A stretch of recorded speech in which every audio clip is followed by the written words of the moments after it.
நல்ல பழக்க வழக்கங்களை ஆச்சார அனுஷ்டானங்களை பண்ணுறவாளுக்கு நாம தான் இப்படிலாம் இருக்கோம் அப்படின்னு ஒரு எண்ணமும், மற்றவா அப்படி இல்லை, நாம தான் அனுஷ்டானம் பண்ணுறோம், நாம தான் சிவபூஜை பண்ணுறோம், நாம தான் ரொம்ப சரியாக இருக்கோம் அப்படின்னு ஒரு விதமான ஒரு சமநோக்கற்ற பார்வையும் இருந்தால் தேவதைகள் அவர்களை விட்டு விலகும். இந்த ஆணவம் அந்த பூஜையை விடாத பண்ண வைக்கும். அது ஒரு ஒரு நல்லது இருக்கிறதுல.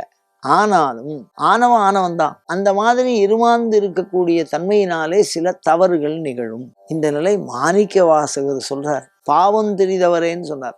இதை யாரை உதாரணப்படுத்தி சொல்றார் அப்படின்னு சொன்னா, நேரடியா நாம உபாசனை பண்றோம், அதனால நம்ம கத்துட்டோம் அப்படின்னு ஒரு நல்லவைகளை செஞ்சு நம்ம ஒரு சில சுவாமி சில நேரங்களில் சொப்பனத்தில் காட்சி கொடுப்பார். அந்த காட்சிகளை அனுபவித்து சில பேருக்கு சொல்கிற வார்த்தை பழிச்சிடும். ஏதோ ஒரு சில வார்த்தைகளை சொல்லுவா, அவளுக்கு அது நடக்கும். அப்படி நடந்த உடனே நமக்கு என்ன ஞாபகம் வரும் அப்படின்னா, நம்ம தான் கடவுளுக்கு அடுத்தபடியாக வாக்கு கொடுக்குறோம் அப்படின்னு, நானே கடவுள் அப்படிங்கிற மாதிரிலாம் ஒரு விதமான மனதுக்குள்ள ஒரு அந்த வாக்கு பலிதம் வருகிற பொழுது ஒரு விதமான ஒரு ஆணவம் தோன்றும். அந்த ஆணவம் தோன்றினால் அந்த யாருக்கெல்லாம் அனுகிரகம் பண்றோமோ அவளுடைய பாவம்லாம் நமக்கு வந்துடும். அதுக்கு அடுத்தபடியா பின்னாடி பிரச்சனையே வந்துடும். அதை முன்னாடி இந்த மாதிரி உபாசனை பண்றவாளுக்கு தெரியப்படுத்துறார். தேவரன்றே இருமாந்து என்ன பாவம் தெரிந்தவரேன்னு சொன்னார். அவ சொல்ற வாக்கு பலிக்கும் அந்த தேவதையினுடைய அனுகிரகத்தினால. அவ அந்த அனுஷ்டானங்களை எல்லாம் முறையா பண்ணுவா. ஆனா நான் தான் பண்றேங்கிற எண்ணம் வரக்கூடாது. நான் தான் சொல்லிட்டேன் அப்படிங்கிற எண்ணம் வரக்கூடாது. சுவாமி போட்ட பிச்சை, இறைவன் நமக்கு பிச்சை எடுக்கிறான்.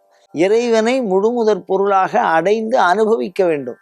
அப்படி இல்லாமல் ஒரு சில சித்துக்களினால் நாம்